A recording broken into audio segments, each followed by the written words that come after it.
Hello and welcome to This Week in Frax. This is take 3 for us because we've been having some issues with audio. But Uh, just as excited. I know. It was like laggy. Like I would talk, and then 10 seconds later, Kit would be like, yeah, that was really interesting. And then I'd have to wait, and then we were all talking over each other. It wasn't great. But here we are, and we're doing this just for you. The big news of the week, as always, is that we are tracking sFRAX. We saw the sFRAX contract peak at about $39 million this week. Mhm. And now it's down to 31 with a current APY of 8.5%. That's really good, honestly. Much higher than what SDI is. But I wonder why did the 8 million come off? I am unsure either. Maybe it's Nap Jenner going at it again. I saw him on the timeline a little bit. Maybe scaring people. Yeah, no, I don't think so. I mean, like 8 million is a sizable amount. So it is just one of those things. I mean, it's going to go up and down, but the yields are what they are, and they're going to be fixed. And it doesn't really matter what Naptioner says. Everything is working just dandy with sFRAX, and the rewards for the next week are already queued up as well too. So very exciting to see. We were going to show Stable Scarab's dashboard, but it looks like it's broken. I don't. Oh, that's why. Actually, I know why it's broken. Because this week, after the announcement of sFRAX, there was a new contract that was Deploy. issued. Oh, So maybe that's okay. why the 31. It's only at 31 because uh, this, I believe it was Travis came in and told us to switch over. Oh, so this dashboard is old. Okay, I see. Yeah. Yeah. Okay, well, I mean, we definitely let me click on the sFRAX Etherscan contract and that no, that shows 31.9. So I'm pretty sure it's 31.9. Yeah, but they switched over to a new contract and they asked everybody to switch. So Oh, okay. yeah, so that was later in the week, and Travis came in and said that, "Hi everybody, there's a newly deployed and finalized sFRAX contract that we'd like people to migrate to.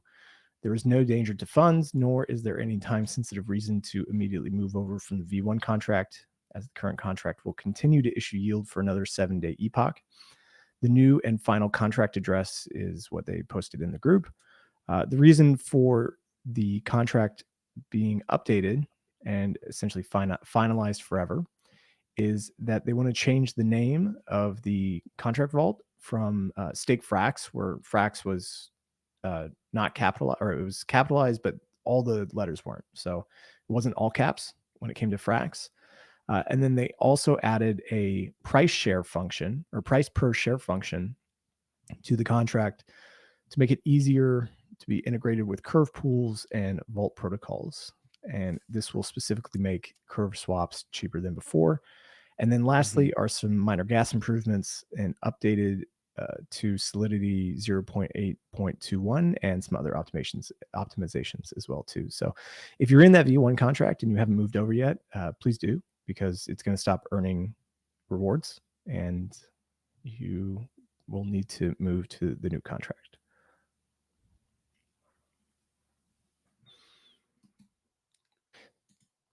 Additionally, we also had Michael come in and drop us a visit inside of the Frax Telegram to come and bring some pretty good news. He shared a brand new pool that we've got right here. Uh, Juicy. very juicy. Let me see if I can make this bigger. It's always so small because I have a huge monitor, but uh, 40,000 CRV was put into this pool, and it has amassed close to about $5.5 million worth of crvUSD and sFRAX, and it's Mhm. yielding 15.4%. So, and that's in CRV as well too. Plus, there's a base APR of 4.45, but that's probably transitory as people move into the Yeah, contract with just exactly. crvUSD or sFRAX. Yeah, Yeah. yeah. So we should definitely deposit. So first, the order of operation would be to move to the new contract, then put it into this curve pool. Yeah. What do you think about this curve pool? Do you like it? We had a crypto investor on the pod yesterday, Mhm. and we were just talking about how this is literally letting you leverage farm the Fed. So we thought that was pretty interesting. Let's see. I think this is like the more sustainable version of the degen box. Mhm. I guess you could Oh, no, think but of it like that. this is just the LP. We don't have the crvUSD collateral added yet. So I Well, maybe I mean, you Mhm. could always swap. The oh, that's true. That's true.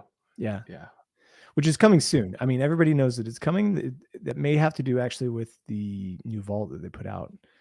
They said that the price per share issue yeah. was helpful for curve integrations. So maybe it's specifically for that. Yeah, but then they do need this first before that, right? They need this curve pool first before the lending pair. Yeah. Yeah, it just saves you a swap, right? So Mhm. if they didn't have this pair to go between crvUSD and sFRAX, like if you were going to go from say crvUSD to sFRAX again, you'd have to go from crvUSD through an aggregator of I don't think there is a crvUSD Frax pool, but then you'd have to redeposit again, I Yeah. believe. Yeah, and that's not optimal. So taking a look at the crvUSD pools now, this is actually one of the largest pools now. So 1, 2, 3, 4, 5, 6, 7. I think this is the 7th largest pool, the sFRAX pool, because it has $5.5 million worth of TVL, Mhm. and Mhm. that puts it right behind the crvUSD Frax pool. I'm going to share this. Here we go. So you can see that here's the top one is crvUSD USDC, which has 30 million. Mhm. Am I sorting my TVL? Here we go. Okay. Yeah. So here's the crvUSD Frax pool. And then just right Mhm. down below is the crvUSD sFRAX pool. Wow. Yeah. I think this majority of this may transition over to here. Um, Yeah, I agree. Because why would you just hold vanilla frax and farming it there? You're missing out like on 8%, right? yeah, but this one does get some good yields though, or good volume, like decent volume as people are cycling in and out. So I think they may balance out. So we'll see how that plays out over the next few weeks. But Mhm. the 40,000 CRV was deposited in, and Alunara, who's on the Curve team, essentially said that at 12.8 million, which is just about double from where we are now, the yield on that CRV USD sFRAX pool would be about 6.7%. That's pretty solid, right? Wait, Sam, let's work through the math with me here. Let's say it's 8% for your sFRAX, and then you stake it into this pool. Mm-hmm. And this pool pays 15. Yes. So you have, but since it's only half, because you're effectively selling half of your sFRAX for crvUSD, so it's 4% out of the 8 plus Mm, the 15 here would be yeah. 19, Yeah. right? So like you get 19% for LPing into this pool. It's pretty good. And it's all stables as well too. Hmm. I like that. Seems like the right thing to do is to put the crvUSD and sFRAX together here, Hmm. especially with all the developments that are coming as well too. Yeah. Okay. Yeah. We also had some like round of governance issues. So I believe we talked about Vesta Finance last week, Yes. and so Vesta is sunsetting, which means that they're going to eventually like try to get all of the TVL out of their protocol. It Hmm. may not be possible, but they are definitely going to try to. And so they have like written this proposal. Let me see if I can find it on their forums. Here we go. That essentially is going to shut down VST. It's going to remove all the locks in their system. And then notably, they're going to be adding in a redemption penalty to assure that the protocol closes. So in 6 months from now, the penalty fee will jump up to 2%. In 9 months from now, the penalty is going to go up to 5%, and then 11 months from now, the penalty is going to jump to 10%. And the vault, if you close your vaults, then you'll lose 10% of your collateral to the executioner. Wow. However, for the VST-FRAX pools that are here, they have much longer locks. I was looking at this yesterday, and the average lock time, or sorry, not the average, but the majority lock time for the VST pool is about 2 to 3 years, unfortunately. And I've got that stake breakdown here. So Wow. yeah, looking at this, so there's like almost half of the LP is unlocked right now, and I don't know why it hasn't moved out. Maybe there's still yields here. What's the yield? Oh, it's still maybe 7%. So half the 6-month period right before the poo come out, and so they can capture all that yield. But everybody else is in this other big section over here, and they have locked 2 to 3 years. Sheesh. 2 to 3 years, yeah.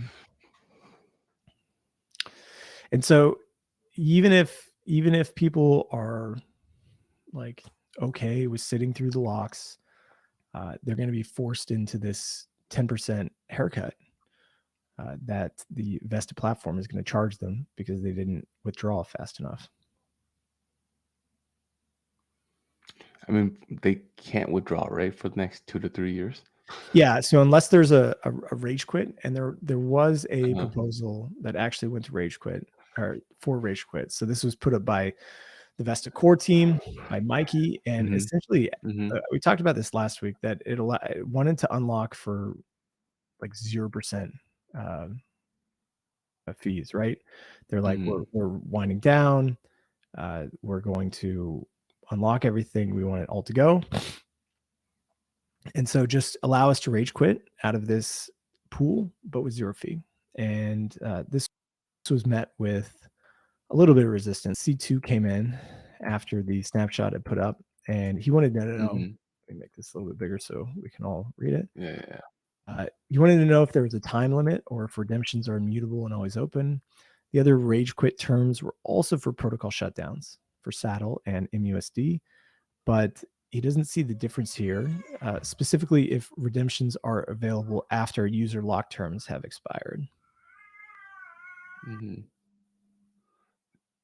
Also, just pretty amazing how previous proposals were 20%. Okay. And then just YOLO 0%. Red line. I could easily see this. Yeah. Okay. Got it. You can scroll down. Let's see how Mikey responded to that. Well, yeah. So it actually went to vote. Yep.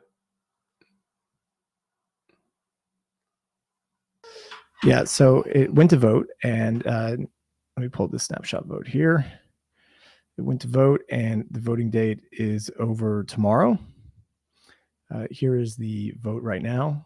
It's received quite a lot of votes, 30 million, wow. but 30 million against and 7.8 million for, with the majority coming from C2. But even the convex vote was split, where there was 8.8% for and 91.2% against.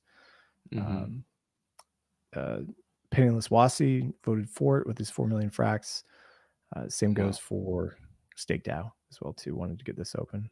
I thought there was comment. I thought we could read these, but I can't read them. So, but it's not yet finished. But Mikey actually came back. They actually went into chat, right? And there was quite a long discussion in chat about this.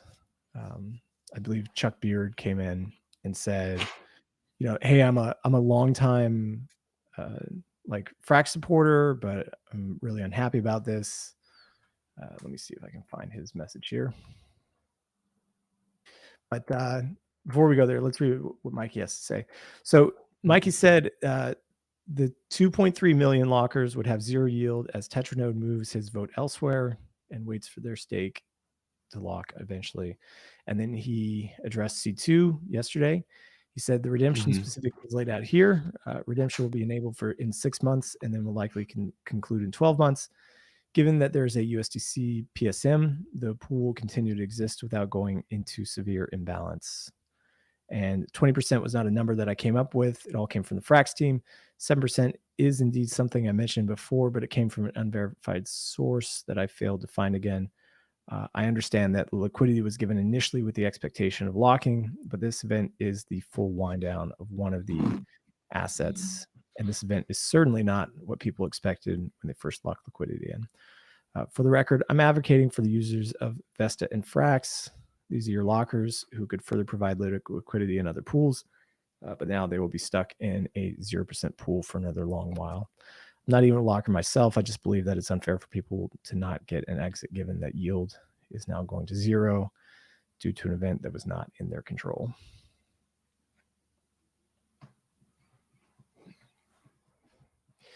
But apparently the tides have shifted about rage quits as well too. Hmm. Yeah. And I want to bring this up. Let me see. You're still sharing the snapshot screen, by the way. Oh, right. Here it is. Thanks for letting me know. Sorry, I can't see when I'm reading the thing. Yeah, so here's Micro's response. And yeah, so let me pull up my Telegram where Chuck also came into the Frax chat and said, like, hey, Sam, another Frax team here, longtime supporter. With what appears to be the impending failure of the Rage Quit feature for the now defunct LP for VST-FRAX, I'm disappointed to no longer feel like investing in Frax LPs is a smart move for anyone that wants to support the protocol. I'm not a whale, but truly believe in the project and put what I can invest into Frax. Unlocking LP for a project that is 100% unwinding and will stop paying rewards is a no-brainer. I want to unlock my Frax to another Frax LP, and I'm sure other people want to do as well. It's a short-sighted vote. And C2 came in actually.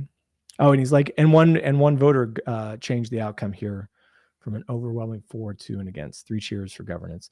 C2 came in and said, could have participated in the discussion if you wanted to. Also, pools live and can receive Frax shares.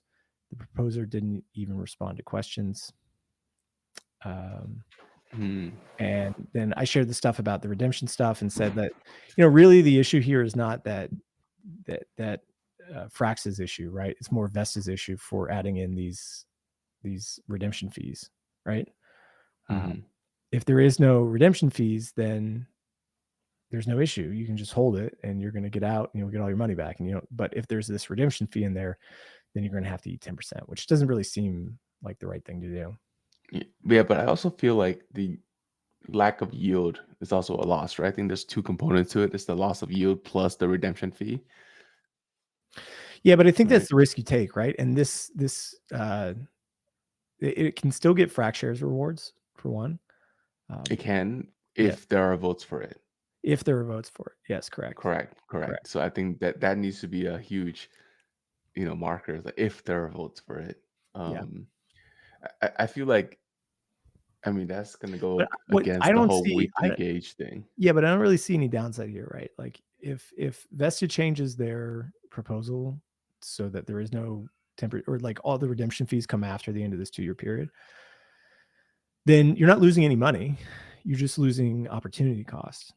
And like you can't, like you signed up for a 2-year lock or 3-year lock, like you gave away your opportunity costs so that you could potentially have yield rewards. I mean, those yield rewards aren't guaranteed at all. That's a good point. That's a good point. I think that's also like a mismatch.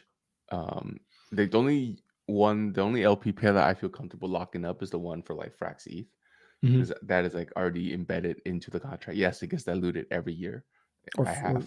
Or Frax share as well too. Yeah. So sorry, that's what I meant. Frax share, because that one is guaranteed, right? Yeah. And you could predict that. Like that's the only one I feel comfortable locking in. It probably would have been like one of the better pools to lock into, seeing how we've just like crabbed, or the same price we were 18 months ago, which is like what you want from a LP lock.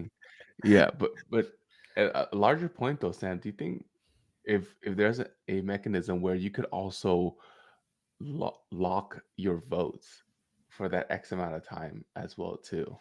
Um, Uh, if someone's willing to pay you, because if there are bribes markets for FXS gauges, and usually it's only done on a weekly basis. But what if there's one that's done for like a little bit longer term? I don't think I've seen that yet. yeah, I mean, the only thing that I could think of here, which I don't even know if the contracts could do this or if the True. VFX holders, like with the alpha governance, probably could. But I wonder if there's a mechanism to like swap the lock that you have right now with Vesta into like a frac space pool with a 3-year lock. Oh, into like another lock. Oh, that's interesting. Yeah. Instead of a rage quit, it's almost like a rage swap. It's like a read lock, but I don't even know if Yeah. that's even possible with how the system's designed, and how the contract works. Like, it seems like a lot of work to for something that is just where team efforts could be put better somewhere else, right? Yeah. I mean, I feel like this happens enough. I feel like if we were to count up how many rage quits there were, and if this was a built-in function to Mhm, like, you could, the other non-Frax token could go out, but all the Frax tokens stay in the mhm. lock liquidity ecosystem and just moves into a different pool. I think that could be interesting. Yeah. I mean, I just don't know how feasible it is with the contract structure that has been written. Maybe it's a question for Drake, but Yep. if it could happen like that, like let's say we could offer the option to say, okay, we're gonna let you get out of Frax VST, but you have to go into Frax base pool and you're gonna be there for the maximum lock. Like it doesn't really matter if you're 90 days or 180 days, everybody's given a 3-year lock. And then you transition that entire pool over. Yeah. Yeah. Yeah. I think so. I think it should be prorated to how long you initially intended to lock Mhm. rather than just insta max lock across the board. I I think feel like if you're 30 days, then it should double that and be like, okay, you're in there for 90 days or 60 days. I don't know. You I think know, if you want to take that penalty and you don't want to wait, because like what's 90 days? Like 90 days isn't an issue here. It's the 2 years, right? true, Yeah. Like true. if you have a 90-day lock left on a VST product, and we saw the Or breakdown there, like most just hold it. everything's in that 2 to 3 year period. Yeah. Hmm. This is it's kind of. I mean, it's not great to see. Obviously, it's just interesting to see how we are coordinating around it Mhm. and how people are sharing their viewpoints and different parties' interests. Yeah, it's good. Okay, anything else on the docket? We spent a good chunk of time on this. Oh yeah. We've got a few other things. So we had a really nice interview this week that everyone should go check out, Hmm. didn't we? We did, but Yeah. we're saving that one. We're saving Oh that no, one no, no. for. I'm saying that we published this week, not for the one that. Oh, yes, yes, yes. Okay. Yeah. Uh, the Stacy interview was great. I really Yes, enjoyed it. yes, I yes. think it's one of those ones that you like share with your friends that are interested in learning more about Frax. Frax curious. Mhm. Yeah. And Yeah. then yesterday we did one with CryptoVestor where we went deep. And that one I feel is the one where you share with your those same friends that watch Stacy, but you share it like a couple of months later, see if they really understand Frax. Mhm. Because CryptoVestors went deep. Yeah. How was CryptoVestor? Did you enjoy it? I enjoyed him a lot. Great vibes across the board. He's actually is a Florida man, so that was not a meme on his Twitter. I was very surprised. Like, oh, I thought that was a meme. And then we talked a lot about. It's just nice to talk to another person that's like-minded, kindred spirit, kind of Mhm. deep in the ecosystem, so we could riff on a lot of stuff. That was fun. Yeah. That's cool. It's exciting to see. Um, Other than that, I mean, it was the conversation's mostly been about sFRAX this week. We had some comments in the chat asking about or talking about DYDX's switch to a public benefit corporation, just like Hmm. FinRez is. So that happened. And yeah, we're probably just going to be chugging away now that we have new products on just the sFRAX vault and increasing sfrxETH liquidity and hoping to get more liquidity across the board once the Arbitrum incentives come through. Yeah, that's gonna be fun. Yeah, It's gonna be fun. yeah. It's so funny how things like ebb and flow. Like, we went through like a 2-week period where it's just like nonstop news, and now we're back to like, okay, product's out. Now we just got to like talk about people Linger. talking about stuff. Yeah. Yeah, we gotta talk about people talking about stuff. Yeah, no, we're and back also in, the reminds me of like NBA off season, like all of the podcasts that I listen to. Like they just uh-huh. gotta like, we have stats and stuff. We're like in season right now, right? Yeah. Yeah. Well, close this Frax ETH2, right? I feel like that's still slated for this year. And Um, Frax Scuff too. yeah, and Yeah. Frax stuff. So yeah, that's we still got some fun stuff, but the big Kahuna is out per se. Yeah. Um, So I'm working on a article for next week about intents. I've just been reading about them this week, trying to get as much information as I can. Have you looked into that yet? intent. Intents? Yeah, yeah, yeah. Yeah, Paradigm dropped a paper about it, right? Like a yeah, they while did. back. Yeah, Yeah, yeah. yeah. Paradigm paper is great. There's also some other nice supporting articles that you can find on the internet as well too. I think it'll tie in potentially a lot. I mean, we already see some of it with like aggregators and CowSwap and Mm-hmm. whatever, but we're going to have account abstracted wallets on Frax chain. So there could be a lot more application for intents at Mm-hmm. the wallet level. Yeah, I mean, I can't wait to read your article because I've only looked through the paradigm paper, and that was the extent that I went through for intent. Yeah. So, Yeah. Uh, so there's a lot out there. I mean, I'm working through that one. There's one that was done by Near as well too. I asked somebody else today. They said it was just like marketing lingo because there is no real like general description. There's no general. There's a really vibey definition of what intents are, but then when you get to nuts and bolts, it's completely different things in different situations. hmm Yeah, yeah. yeah. Anything else for Frax? Um, I don't think so. Things are chugging along. I hope that we see some growth over the next few weeks. It'd be nice to see the stake fracs like top 50 million. And pretty much it was a slow week. Some nice conversations in the chat that we're going to publish inside of the newsletter. And if hmm you aren't subscribed, please go subscribe now. We have a great newsletter that goes out every single day. And if you're listening to this podcast, you probably are subscribed. But if not, then go sign up. Yes, Sam does great pieces there. I feel like you don't need to read anything else and just read Flywheel, and you're really updated on the deep workings of DeFi. Mm-hmm. Yeah. And so we will be back next week. We have our do we have 2 interviews coming out next week or just one? Or is Just CryptoVesting? one, just one, Okay. just one, and then the other one. You Okay. know, We got a big that we shall got not a be named. yeah, we got a big one coming up soon. So be Yeah, prepared for that. yeah. So make sure you smash that subscribe and notification button. Mm-hmm. And we will see you again next time. Yes. Oh, and before we let you go, though, make sure you head over to at Flywheel DeFi on Twitter and Mm. Telegram. Follow us there, join the conversation. And as Dave always says, if you want that sweet exclusive show notes, head over to our friend tag and make sure you grab those keys. You can find me at 0xcapital_K. And I'm a traders underscore inside. And we'll see you next week. Peace. Peace. Awesome.